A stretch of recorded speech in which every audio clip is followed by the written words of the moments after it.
আসসালামু আলাইকুম। নিনাস কিচেনে আপনাদের স্বাগত জানাচ্ছি। আধা মিনিটেই ২ রকম ছিটরুটি বা ছিটপিঠা তৈরি করব। অবাক হচ্ছেন? দেখতে থাকুন। আমি আমার মায়ের রেসিপিতে ছিটরুটি তৈরি করব। বন্ধুরা দেখুন কতটা নরম হয়েছে ছিটরুটি। আমি হাতের মুঠোয় নিচ্ছি, আবার ছেড়ে দিচ্ছি, আগের মতো হয়ে যাচ্ছে। হ্যাঁ বন্ধুরা, এইরকমই হবে ছিটরুটি বা ছিটপিঠা। তো চলুন দেখি কিভাবে তৈরি হবে ২ রকম ছিটরুটি। বন্ধুরা আমি শুকনো চালের গুঁড়া দিয়ে পিঠা তৈরি করব। এখানে ৬ কাপ চালের গুঁড়া নিলাম। ছিটরুটি তৈরির জন্য চালের গুঁড়া মিহি হলে ভালো হবে। কোন ধরনের চালের গুঁড়া দিয়ে ছিটরুটি তৈরি হবে তাও জানতে পারবেন। এবার পানি দিচ্ছি। বন্ধুরা পানি কখনো একবারে না দেওয়াই ভালো। এর মাঝে আপনাদের একটি ছোট্ট গল্প বলি। আমার মা সবসময় সেদ্ধ চালের গুঁড়া দিয়ে পিঠা তৈরি করতেন। আমিও সেভাবে তৈরি করি। অনেকে বিশ্বাস করতে চাইতেন না, কিভাবে সম্ভব? আপনাদের বলা হয়নি কোন ধরনের চাল দিয়ে ছিটরুটি তৈরি হবে। হ্যাঁ বন্ধুরা, আমিও ছিটরুটি সেদ্ধ চালের গুঁড়া দিয়ে তৈরি করছি। এই ছিটরুটি ঠান্ডা হলেও শক্ত হবে না। যারা ভয় পাচ্ছেন দেখতে থাকুন কিভাবে তৈরি করব ছিটরুটি সেদ্ধ চালের গুঁড়া দিয়ে। হ্যাঁ, যা বলছিলাম, একবারে পানি দিয়ে দিলে ময়ান ভালো হবে না, পাতলা হয়ে যাবে। এই চালের গোলা আবার ব্লেন্ড করেও নিতে পারি। যারা ব্লেন্ড করতে চান না তারা এভাবে ভালো করে ময়ান করে নেবেন। তবে হালকা কুসুম গরম পানিও দিতে পারেন। দিলাম লবণ ১.৫ চা চামচ।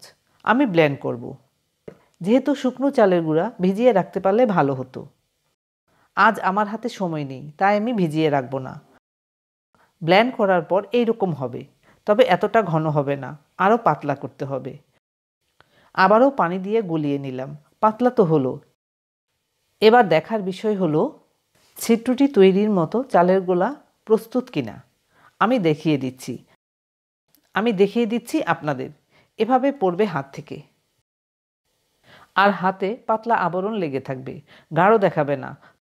তখনই বুঝতে হবে ছিটরুটির জন্য গোলা প্রস্তুত।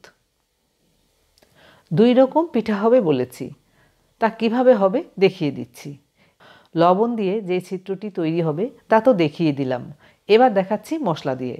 এই পাত্রে দিলাম ২ টেবিল চামচ পেঁয়াজ কুচি, কাঁচামরিচ ২টি নিয়েছি কুচি করে, অর্ধেকটা দিলাম। আরও দিলাম ধনিয়া পাতা কুচি ১ টেবিল চামচ। লবণ দিলাম অল্প করে, চালের গোলাতে লবণ দিয়েছি আগেই। পেঁয়াজ এইরকম মিহি কুচি করেছি, ভালো করে হাত দিয়ে মথে নিচ্ছি। শীত শুরু হলেই পিঠা খেতে ইচ্ছে হয়। সহজ পদ্ধতিতে পিঠা রেসিপি নিয়ে চলে এলাম। ছিটরুটি বা ছিটপিঠা যে নামেই বলি না কেন, যেমনি নরম তেমনি তুলতুলে, আবার খেতে হবে খুব মজার। পেঁয়াজ মরিচের মাখাতে ১ কাপ চালের গোলা দিলাম, অল্প করে পানি দিলাম। এবার ভালো করে গুলিয়ে নিচ্ছি। হাত দিয়ে পাত্রে ছিটাতে হবে। আরেকটি কাজ করতে পারেন, আপনারা পানির বোতলের খাপে ৪-৫টি ছিদ্র করে চালের গোলা বোতলে ভরে ছিটরুটি তৈরি করে নিতে পারেন। এবার হাত দিয়ে দেখিয়ে দিচ্ছি, এইরকম হয়েছে। বন্ধুরা ২ রকম পিঠাই রেডি। এবার ছিটপিঠা বা ছিটরুটি তৈরি করি চলুন। হাত দিয়ে দেখাবো কিভাবে খুব সুন্দর ছিটরুটি তৈরি হবে। যেমন নরম তেমনি সুন্দর হবে। পাত্র বসিয়ে রেখেছি, সামান্য তেল দিলাম, আবার তেল হালকাভাবে মুছেও নিলাম। পাত্র গরম হয়েছে, এবার ছিটরুটি তৈরি হবে। তার আগে আবারও গুলিয়ে নিলাম গোলাটি। এবার ছিটানোর কাজ, এভাবে ছিটাতে হবে রুটি। আধা মিনিট বলতে পিঠা তৈরি থেকে শেষ পর্যন্ত ঢেকে রাখবো। বন্ধুরা আমাদের প্রথম ছিটরুটিটি হয়ে গেল। আবার দেখাচ্ছি দেখুন, সেই একইভাবে ছিটালাম,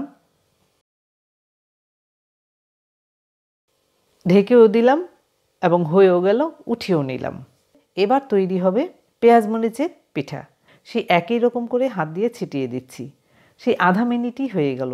এবার বাকিগুলো করে নিচ্ছি। পেঁয়াজ মরিচের পিঠাটি শুধু খেতেও খুব ভালো লাগবে। তো ছিটরুটি পিঠাটি আমি সহজভাবেই দেখিয়ে দেওয়ার চেষ্টা করলাম। আশা করি আপনাদের কোনো সমস্যা হবে না। তা আপনারা এভাবে তৈরি করে আমাকে জানাতে ভুলে যাবেন না যেন। ধন্যবাদ সবাইকে আমার ভিডিওটি দেখার জন্য। আপনারা ভালো থাকবেন সবাই।